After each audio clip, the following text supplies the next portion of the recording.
예. 세례 요한이 요단강에서 이렇게 세례를 주고 있을 때 예수님께서 그 갈릴리로부터 이 요단강까지 오시죠. 갈릴리라고 여기 표현되어 있지만 사실은 어디서 오신 거예요? 나사렛에서 오신 거죠, 그죠? 나사렛에서 오셔서 요단강에 이르렀는데 이 요단강이 세례 요한이 세례를 준 곳이 어디냐면 그 요한복음 1장 28절에 보니까 이 일은 요한이 세례 베풀던 곳 요단강 건너편 베다니에서 일어난 일이니라. 베다니 근처 요단강에서 이제 세례를 주고 있었는데 거기에 주님이 오신 거죠. 이 세례를 받으러 오셨을 때 몇 세쯤 되었을까요? 예수님이 30. 왜 그럴까요? 30이 되셔야 되죠. 이유가 있죠. 이유가 뭘까요? 이스라엘은 30이 되어야 대제사장이 될 수가 있어요. 민수기 4장 3절에 가서 보면 우리 잠깐 가서 볼까요? 민수기 4장. 민수기에 가서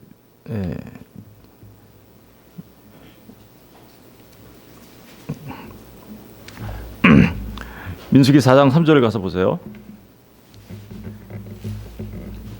199페이지 구약성경 다 같이 한번 읽어보겠습니다. 199페이지 민수기 4장 3절 시작. 곧 30세 이상으로 50세까지 힘하게 일을 하기 위하여 그 역사에 참가할 만한 모든 자를 계수하라. 이 누구를 계수하라는 거냐면 레위 자손, 그죠? 여기 레위 자손에서 누가 나와요? 제사장들이 나오잖아요, 그죠? 근데 거기서는 적어도 그 회막에서, 다시 말하면 성막에서, 성전에서 일할 수 있는 사람은 몇 살부터 몇 살까지예요? 30에서 50. 그러니까 시작을 몇 살부터 할 수 있어요? 30. 그러니까 예수님이 30세 때 공생애를 시작하신 거예요. 그래서 30세가 돼서 지금 어디에 오신 거예요? 세례 요한한테 나오시게 된 것이죠. 자, 다시 마태복음으로 돌아가겠습니다. 마태복음 돌아가면 이때 예수께서 갈릴리로부터 요단강에 이르러 요한에게 세례를 받으려 하시니 요한이 말려 이르되 내가 당신에게 세례를 받아야 할 터인데 당신이 내게로 오시나이까. 요한이 예수님께서 세례를 받으러 오시니까 요한은 즉시 알아봤어요, 예수님을, 그죠? 사실은 세례를 주고 나서 알아봤다라고 해야 되는 건지 조금 이렇게 학자간에, 왜냐하면 요한복음은 이미 알아본 것처럼 얘기하고 있고요. 근데 또 요한복음에서는 이렇게 얘기하거든요. 세례를 준 것은 그 성령과 불로 세례를 주시는 분을 내가 이스라엘에 어떻게요? 드러내기 위한 거라 그랬잖아요. 그러니까 사실은 세례 이후에 알게 된 건지 아니면 세례 이전에 알게 된 건지 이게 좀 약간 견해에 따라 다를 수는 있는데 어쨌든 세례 요한은 여기서 보면 어때요? 예수님이 나오자마자 알아봤죠. 내가 당신한테 세례를 받아야 되는데 어떻게 당신이 나한테 세례를 받으러 오십니까? 라고 물어봤죠, 그죠? 그러니까 세례 받으시기 전에 이미 요한은 알아봤어요. 이 얘기가 무슨 얘기인가요? 그러니까 내가 당신한테 세례를 받아야 된다라는 얘기는 그 안에는 여러 가지 의미가 있는데 사실은 죄인인 내가 세례를 받아야 되는데 죄 없으신 당신께서 어떻게 저한테 오십니까? 라고 물어본 것과 같은 거예요, 이게, 그죠? 왜 그럴까요? 주님은 죄 없으신 분이시죠. 세례 요한의 세례는 무슨 세례였습니까? 회개의 세례였고 죄 사함을 받기 위한 준비의 세례였죠, 그죠? 그러니까 회개라는 건 누가 하는 거예요? 죄인이 하는 거잖아요. 그리고 죄 사함을 받는다는 건 누가 하는 거예요? 죄인이 받는 거잖아요. 그런데 주님이 세례 요한한테, 지금 세례 요한이 그런 세례를 주고 있었는데 세례를 받으러 왔다라는 건 말이 안 되잖아요. 죄 없으신 분이, 그러니까 죄 없으신 분이라는 것을 이미 세례 요한은 알고 있는 거죠.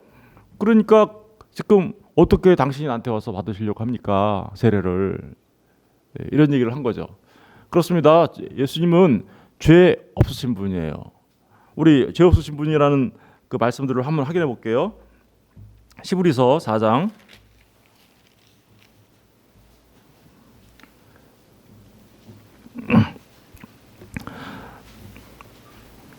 15절부터 읽어볼게요. 15절 다 같이 읽어보겠습니다.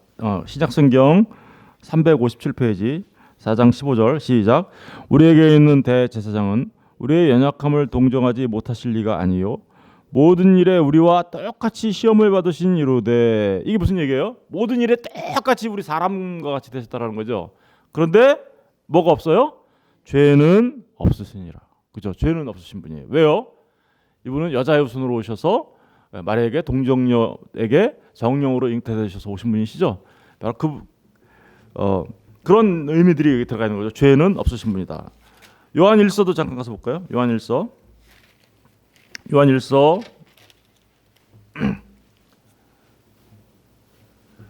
3장 4절 5절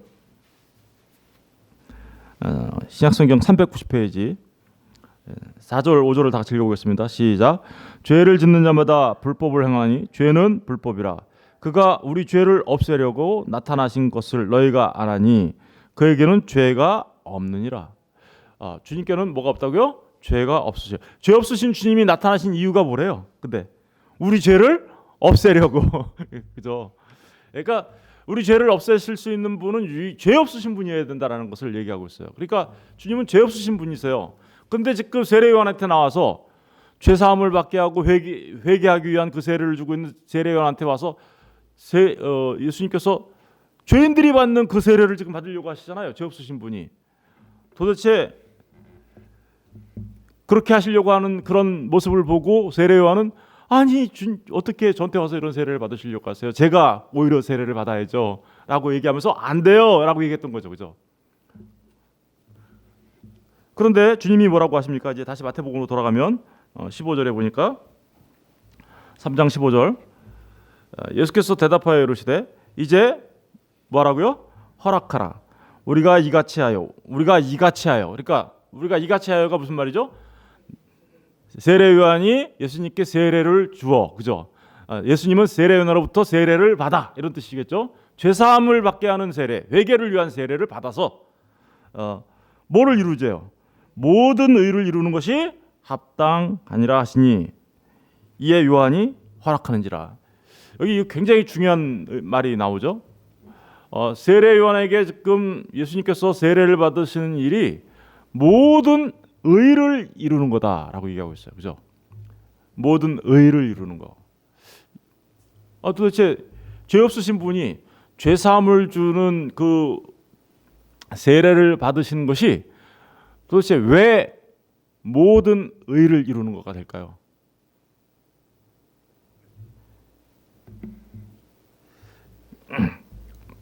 다시 말하면 지금 주님께서 뭘 받으시는 거예요? 물 세례를 받으시는 거잖아요. 물 세례를.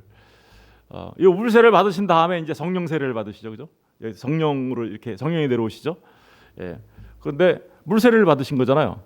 물 세례를 받았다는 얘기가 왜 도대체 모든 의를 이루는 일이 될까? 이 부분에 대해서 오늘 생각해 보려고 하는 거죠. 여러분, 주님께서 세례를 받으셨다. 세례를 받았다라는 의미 중에 가장 중요한 의미가 뭐예요? 사실은 세례의 가장 중요한 의미는 연합이라는 개념이죠. 연합. 저와 여러분이 세례를 받으면 누구와 연합되는 거예요? 예수님과 연합되죠. 다시 말하면 같아진다라는 뜻이에요. 같아진다, 그죠? 같아진다. 다시 죄 없으신 주님이 그러니까 세례를 받았다는 얘기는 뭐와 같아진다라는 의미가 있는 거예요.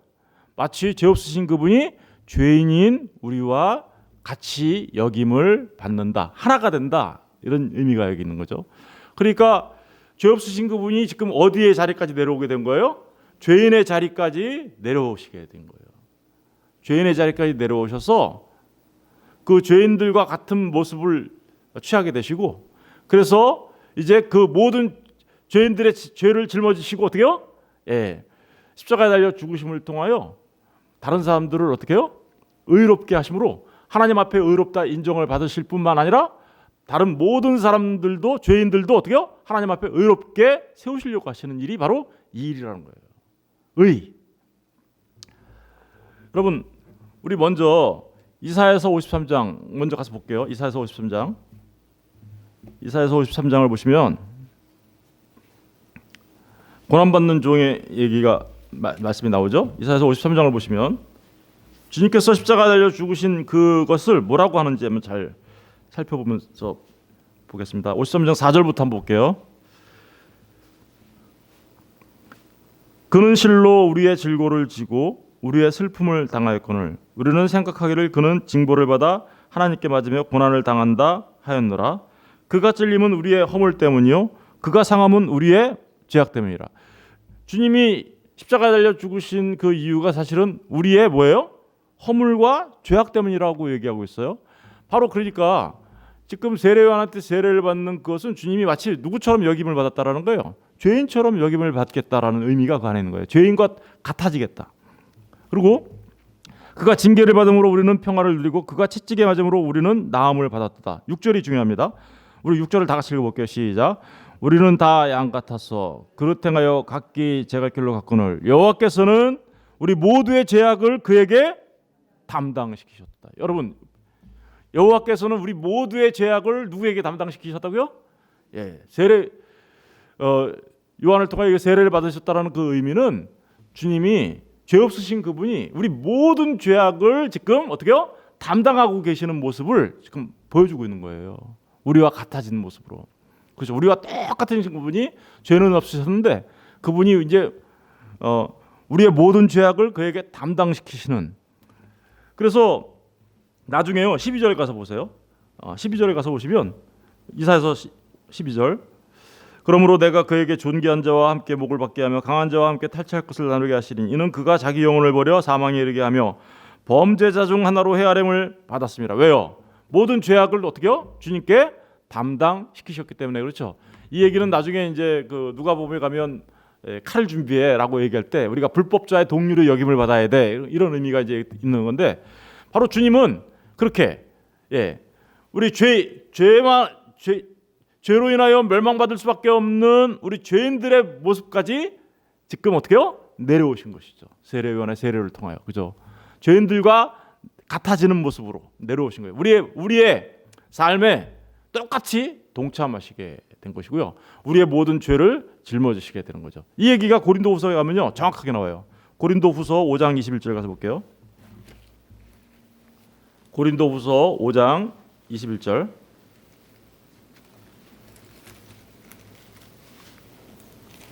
고린도후서 5장 21절을 볼게요.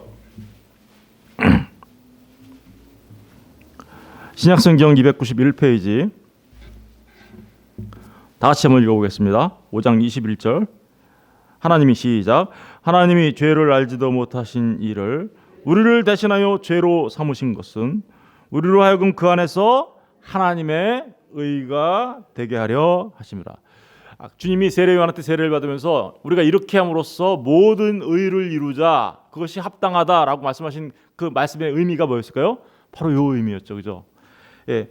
하나님이 죄를 알지도 못하신 이를 우리를 대신하여 죄로 삼으셨어요. 아까 이사야서는 어떻게 해요? 죄를 주님께 다 담당시키셨어요. 이렇게 얘기했죠.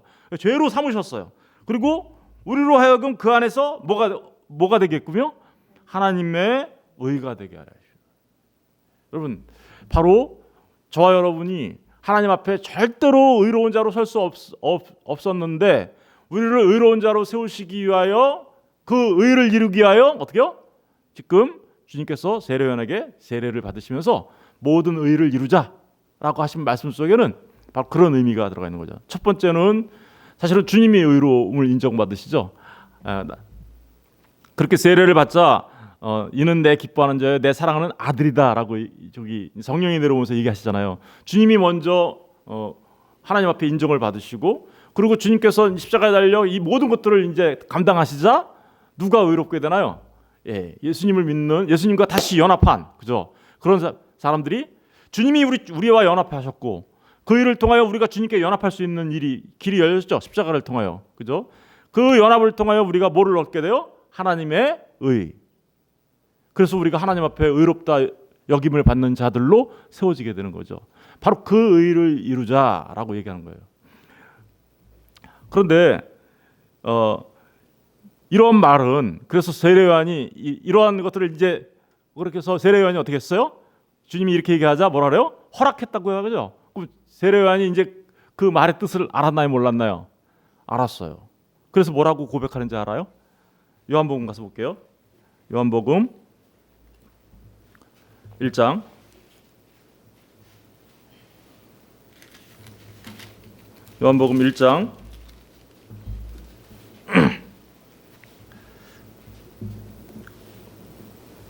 29절 보세요. 요한복음 1장 29절 다 같이 읽어볼게요. 시작. 이튿날 요한이 예수께서 자기에게 나오심을 보고 이르되 보라 세상 죄를 지고 가는 하나님의 어린 양이로다. 여러분 요한은 이 주님을 뭐라고 얘기하고 있어요? 세상 죄를 지고 가는 하나님의 어린 양. 여러분 세상 죄를 어떻게 하나님이 누구한테 담당시켰어요? 이 어린 양한테 담당시키셨다고요. 그리고 우리의 모든 죄를 짊어지시고 가시는 양으로 삼으셨죠. 여기서 말하는 하나님의 어린 양이라는 말이 무슨 의미일까요? 어린 양. 여러분 이 어린 양이 죄를 담당하셨다, 죄를 감당하셨다라는 의미가 사실 구약에 나오죠. 구약에 어떤 때 이런 얘기들이 나오나요? 제사제도를 보면 나와요. 그죠? 제사제도를 보면 속죄제를 드릴 때 이런 얘기들이 나오죠. 레위기에 가서 보면 이런 모습들이 나오는데 이 세례 요한이 한 것과 마치 죄인이 이렇게 그 어린 양에게 안수한 것이 조금 다른 의미가 있을 수 있지만 결국은 어떤 의미가 있어요? 주님이 세상 죄를 담당하신 것처럼 죄인이 이렇게 어린 양, 다시 말하면 제사 지낼 때 자기 대신 죽어야 되는 어린 양한테 이렇게 안수를 하면 죄를 그 머리에 두게 되는 거거든요. 그런 의미들이 레위기에 나와요. 저는 이게 똑같은 건가 이런 생각을 하면서도 또 조금 다른 건가 이렇게 생각이 들기는 하지만 그 의미가 분명히 같다라는 사실을 우리가 알 수 있는 거죠. 우리 레위기 잠깐 가서 볼게요. 레위기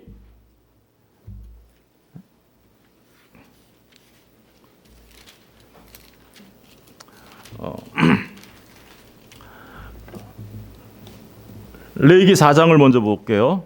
레위기 4장을 보시면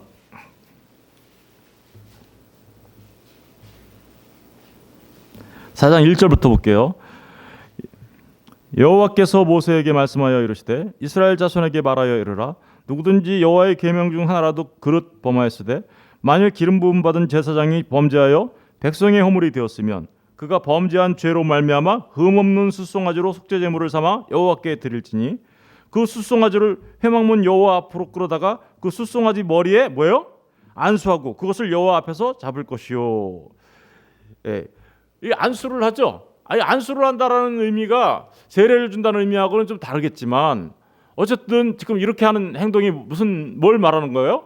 자기의 죄를 누구한테 담당시키는 거예요 지금? 예, 그 숫송아지한테 담당시키는 거잖아요. 레위기 16장도 가서 볼게요. 레위기 16장.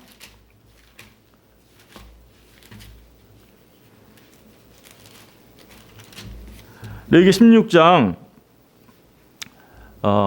이때도 속죄일 날 제사 지내는 것을 말하는 거거든요. 16장 21절을 볼게요. 다 읽을 수는 없고요. 지금 시간이 21절을 바로 보시면 아론은 그의 두 손으로 살아있는 염소의 머리에 안수하여, 그죠? 안수하래요. 그런데 이스라엘 자손의 모든 불의와 그 범한 모든 죄를 어떻게요? 아래고 그 죄를 어디다 두래요? 염소의 머리에 두어. 마치 우리의 죄를 담당하신 주님의 모습이잖아요, 그죠? 그죠? 두어 미리 정한 사람에게 맡겨 광야로 보낼지니 염소가 그의 모든 불의를 지고 접근하기 어려운 땅에 이르거든 그는 그 염소를 광야에 놓을지. 그러니까 우리의 모든 이 염소가 지금 무슨 아사셀 염소죠. 이 죄를 여기다가 안수해서 남기니까 이 염소가 이 사람의 죄를 다 들고 어디로 가요? 광야로 가죠. 이 사람의 죄를 우리의 죄를 동이서에서 먼 것처럼 빨리 보내버리시죠. 이 죄를 누가 담당했어요? 지금 이 염소가 담당했잖아요. 세상 죄를 지고 가는 하나님의 어린 양이라는 의미가 바로 이런 의미가 있는 거죠. 우리의 모든 죄를 동이서에서 먼 것처럼 이렇게 빨리 보내버리는, 그죠? 그래서 이 안수를 통해 뭐예요? 이 염소가 그 모든 죄를 담당하고 멀리 간 것처럼, 그죠? 주님이 바로 세례요한의 세례를 통하여 모든 우리의 죄를 담당하시고 우리의 죄를 어떻게요? 도말하시기 위하여 그 일들을 하셨다라는 의미가 바로 주님께서 세례요한에게 세례를 받으신 이유인 것이고, 그것을 통하여 그래서 뭘 이룬다는 거예요? 모든 의를 이루자라고 얘기하신 것이죠.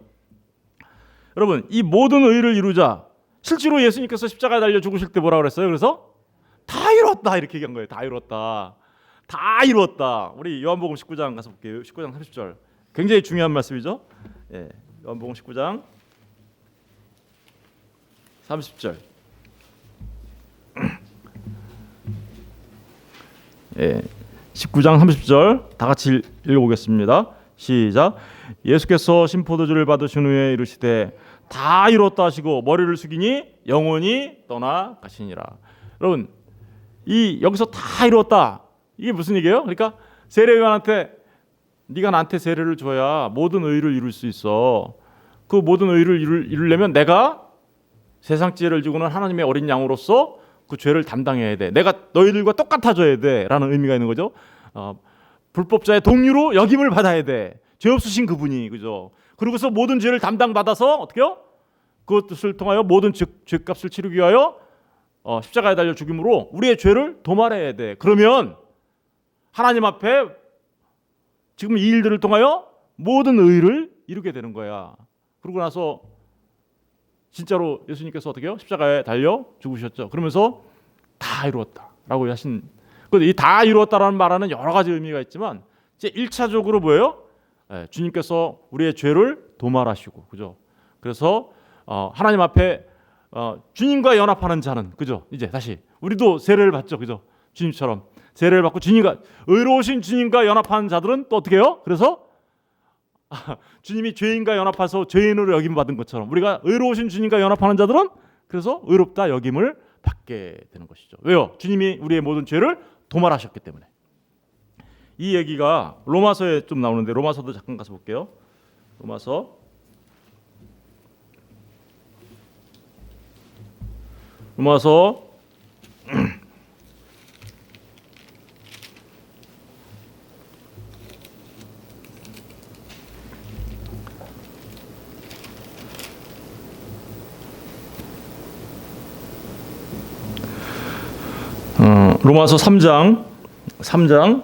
3장부터 볼게요. 로마서 3장 23절부터 볼게요. 모든 사람이 죄를 범하였음에 하나님의 영광에 이르지 못하더니 그리스도 예수 안에 있는 속량으로 말미암아, 그죠? 십자가에서 달려서 세상 죄를 지고 가는 하나님의 어린 양으로서, 그죠? 속량하심으로 말미암아 하나님의 은혜로 값없이 의롭다 하심을 얻은 자 되었느니라. 누가요? 우리가 예수를 믿는 사람들이, 그죠? 그리고 이는 이 예수를 하나님이 그의 피로써 믿음으로 말미암는 뭘로 삼았어요? 화목 제물로 세우셨으니 이는 하나님께서 길이 참으시는 중에 전에 지은 죄를 간과하심으로 자기의 의로우심을 나타내고, 여기서 십자가에 달려 죽으신 것은 뭐라는 거예요? 주님의 의로움도 나타내고, 또 26절 곧 이때에 자기의 의로움을 나타내서 자기도 의로우시며 또한 예수 믿는 자를 어떻게 해요? 의롭다. 보세요. 이렇게 세례요한한테 세례를 받고 십자가에 달려 죽으신 그 일을 통하여 주님이 자기도 의롭고 어떻게 해요? 예수 믿는 사람들도 의롭다 하기 위하여, 그래서 모든 의를 이루시는 것이죠. 이게 바로 로마서 8장, 로마서 5장도 가서 볼게요. 5장 18절. 5장 18절 19절을 다 같이 한번 읽어보겠습니다. 시작. 그런즉 한 범죄로 많은 사람이 정죄에 이른 것 같이 한 의로운 행위로 말미암아 많은 사람이 의롭다 하심을 받아 생명에 이르렀느니라. 한 사람이 순종하지 아니함으로 많은 사람이 죄인 된 것 같이 한 사람이 순종하심으로 많은 사람이 의인 되리라. 이게 무슨 얘기하는 거죠? 첫 번째 아담과 두 번째 아담으로 오신 예수 그리스도를 비교하면서 지금 얘기하고 있는 거죠. 그래서 그런즉 한 범죄로 많은 사람이 정죄에 이르는 거예요. 누구예요? 이거는 첫 번째 아담의 얘기죠. 그죠? 그죠? 그 아담 때문에 우리가 다 죄인이 되었잖아요. 그죠? 그런데 한 의로운 행위가 뭐예요? 예수 그리스도, 그죠? 공생애를 시작하기 위해 세례요한한테 세례를 받으시고 삶을 사시다가 십자가에 달려 죽으신 그 한 의로운 행위, 그걸로 말미암아 많은 사람이 어떻게 됐다고요? 의롭다 하심을 받아 어디에 이르렀대요? 그래서 생명에 이르게 되었다. 여러분, 주님께서 이루신 이렇게 함으로써 모든 의를 이루어야 돼, 허락해라고 해서 허락한 그 일을 통하여, 그래서 주님이 하신 그 모든 일들을 통하여 의가 이루어지고, 그 의가 이루어진 그 결과, 의의 결과는 뭐예요? 생명이었단 말입니다. 생명. 19절 보세요. 한 사람이 순종하지 아니함으로. 한 사람이 순종하지 않은 건 누구죠? 첫 번째 아담이죠. 많은 사람이 죄인 되었죠, 그죠? 죄인 된 것 같이 한 사람이 순종하심으로 말미암아 어떻게요? 많은 사람이 의인 되리라. 여러분, 바로 이 일을 위하여 주님이 지금 세례 요한한테 와서 세례를 받고 오셨던 거죠. 그러니까 주님이 세례 요한한테 세례를 받았다는 얘기는 우리를 다 자기 자신 안에 묶은 거예요. 연합시킨 거예요. 연합시켜가지고 우리를 십자가에서 죽으실 때 우리를 다 끌어안고 죽으신 거예요. 함께. 그걸 다른 말로는 대표하고 대신했다는 말로 우리는 표현하지만, 대표 대신하면 나는 안 하고 십자가에서 안 죽고 좀 그런 생각이 좀 들 수 있어요. 그런데 사실은 대표하고 대신했다는 얘기, 그 안에 우리를 다 끌어안고 있어서 함께 죽고 함께 살아났다는 의미가 그 안에 있는 거예요. 세례 요한한테 세례를 받았다는 의미가 그토록 중요한 의미를 갖고 있는 거죠. 그러니까 죄 없으신 그분이 그 의를 이루기 위하여 요한아, 네가 그렇게 해야 의가 이루어진단다 라고 얘기하면서 얘기하신 거고, 요한이 그것을 이제 알고 나서 세상 죄를 지고 가는 하나님의 어린 양이신 주님을 알아보고 어떻게 해요? 그 일을 허락하고 세례를 주게 된 것이죠. 그러니까 정말 세례 받아야 될 것은 세례 요한이었지만, 그죠? 이제 세례 요한이었지만 주님이 세례를 받으신 가장 중요한 이유가 바로 뭐예요? 죄인인 우리들을 살리시려고 하신 거였단 말입니다. 우리를 살리셔서 우리에게 생명을 주시려고, 그죠? 생명을 주시려고. 저는 저와 여러분 모두가 이제 그리스도 예수 안에서 주님이 우리 세례를 받으셔서 우리와 같은 모습으로 되신 것처럼, 우리 또한 이제 세례를 받고, 성령 세례를 받았죠. 우리도 세례를 받고 또 물 세례도 받아서 우리가 그 예수님께서 지금 이거 하신 일은 우리의 샘플이에요. 표본이에요. 내일 그 부분에 대해서 말씀드릴게요. 그렇게 세례를 받은 우리는 주님과 연합하게 되어 죄인이었던 우리가 모든 죄를 도말하신 주님으로 인하여 도말한 은혜를 받게 되고, 그래서 우리가 하나님 앞에 의롭다 여김을 받는 자로 설 수 있게 된 것이고, 그 일을 통하여 이제 영원한 생명을 얻게 된 것이죠. 이게 주님이 이루시려고 했던 모든 의라는 의미가 그 안에 들어있는 것입니다. 저와 여러분 모두가 이제는 주님과 하나가 되었습니다. 그렇죠? 그렇다면 이제 주님이 우리의 모습으로 와서 우리를 위하여 이렇게 사신 것처럼 우리도 또한 이제 주님의 모습으로 하나가 되었죠. 그럼 우리는 누구를 위하여 살아야 되나요? 우리는 반대로 이제 주를 위하여 우리의 삶을 드리는 자들이 되어야 함을 동시에 또 말하고 있는 겁니다. 저는 저와 여러분 모두가 그러한 삶을 사시기를 주의 이름으로 축원드립니다. 기도하겠습니다.